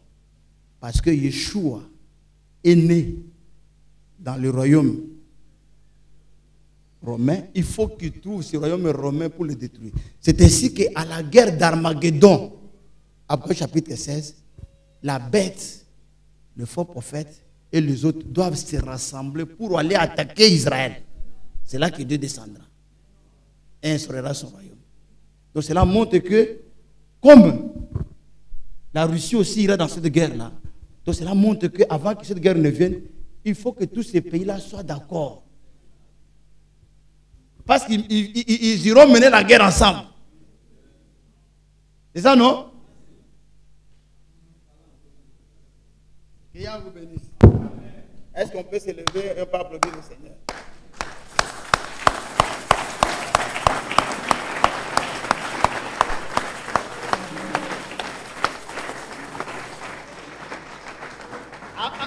Avec les graphiques, je sais que vraiment une bonne partie de l'Assemblée a compris. Si les sœurs n'ont pas compris, vous allez les expliquer à la maison. Et n'ajoutez pas. Amen. Remercions le Seigneur.